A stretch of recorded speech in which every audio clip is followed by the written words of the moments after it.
Good morning, everyone. For today, our topic is everything about pie or the pastry. So, for everyone, no, this will be our recipe mango pie.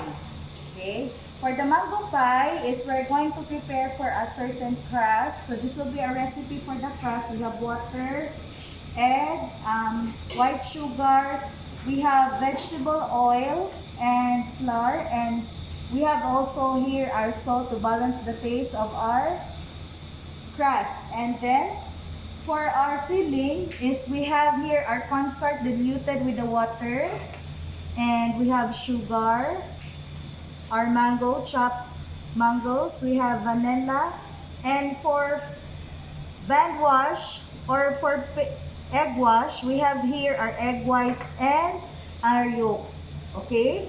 So for today, we're going to start with our crust. Okay? So to start with our crust, we need to combine our flour. We have also here our salt. So I have here a portion of around 1/4 cup of 1/4 cup of flour for us to do the dusting in case we need more flour if it has more on moisture or a little bit wet for our dough. So that's why I placed the extra of 1/4 cup of our um, flour. Now, so we start with the flour. We have here the salt and the eggs. Add. Then we have to mix it properly. After mixing, this is the pastry blender. I'm using the pastry blender so it's easier for you to use, or you can use also a fork if in case you don't have pastry blender at home. Okay? Then make a bay at the center. What is bay? Bay or wheel at the center. Then place the oil and the whole egg. Okay? So start at the center in mixing. Okay?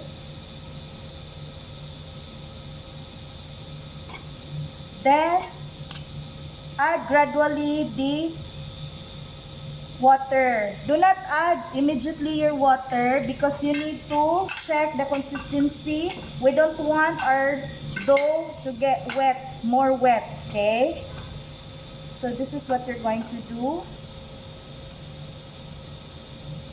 Just absorb the flour with the the liquids that you have, the oil and the water, okay? Before you use it, use your hand or your palm.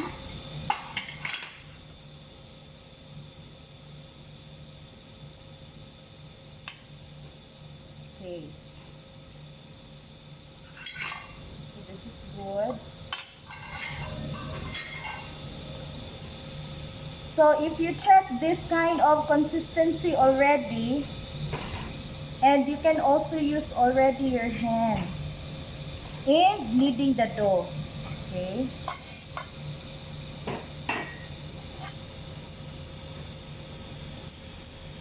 Okay, so you can also use fork in mixing.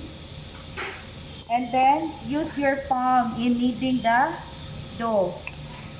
Term use is kneading. Okay? Use your palm. Make sure your palm is clean when you're going to knead your dough. Okay? You need to use your palm to absorb the moisture, all the liquids that we have here, and the shortening from our what? Crust. So this is our crust. For those who's asking, you can also use butter or a margarine in substitution for your oil. Okay? But in my case, I want my dough not so yellow. I just want my dough lighter one.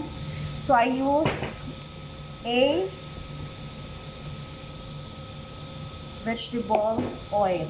So this is ready to knead here in the table. So I'm going to dust with flour. So it will not stiff on the table. Okay. So I could use it on my bare hand. So use your palm, not these fingers, okay? So when you're going to press, knead, okay?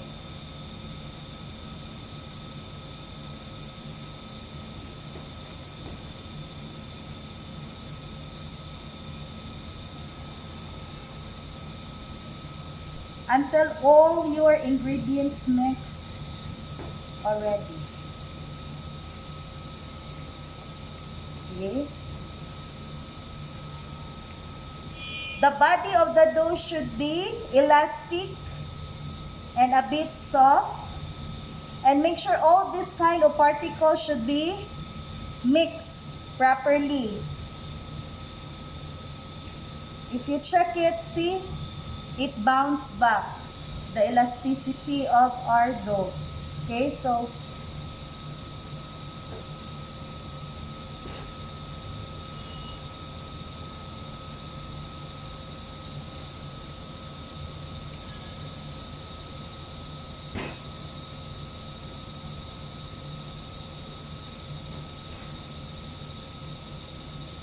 okay, did you see that texture already?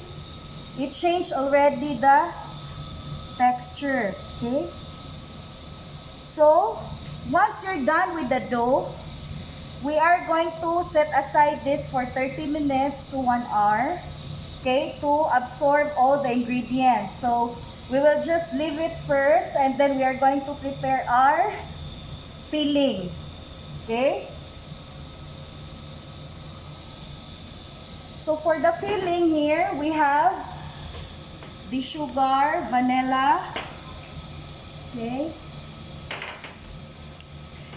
Sugar, vanilla, and cornstarch. Okay, I already mixed the cornstarch.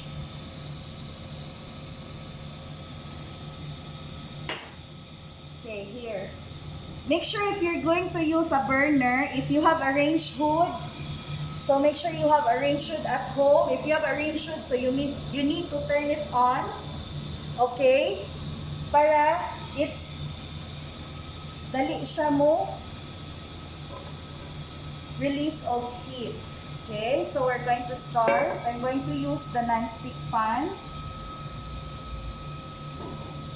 Okay, so now we're going to start with the mangoes.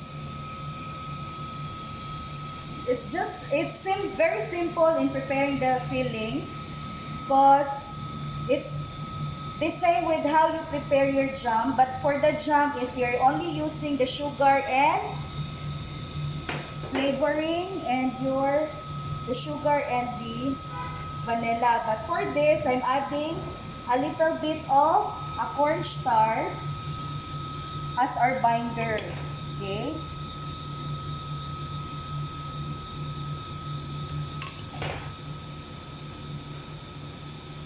So here.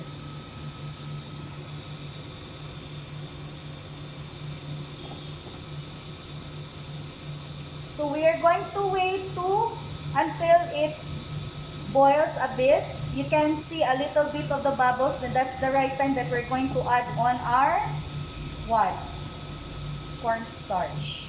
Okay. So we need to mix it first to dilute the sugar we're using. You can also add peaches. Okay, for this recipe, you can add mango strawberry, or you want to add it with mango peach or the peach mango pie. I want my pie more of meats of our mango, so that's why it's big. Then, or if you wish to mash it, you can mash a little bit if you want. Okay, so we'll simmer it for a while.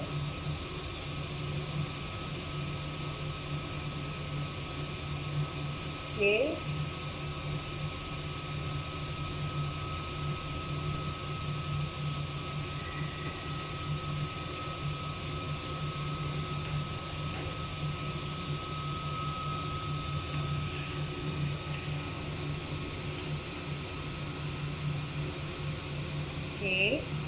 So if you see those bubbles, we don't want also too much of the bubbles. You need to skim the scum, okay, to remove those more of lots of bubbles. If there are lots of bubbles, it turns into a caramelizations of the sugar, so matigas. So what we need is only to simmer a bit, okay, and add the cornstarch as our thickener, okay, here.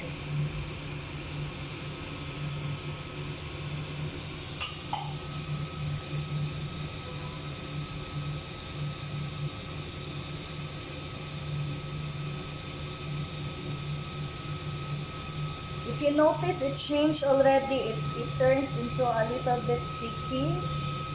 Okay. And once it's done, we're going to set aside, allow it to cool. Okay.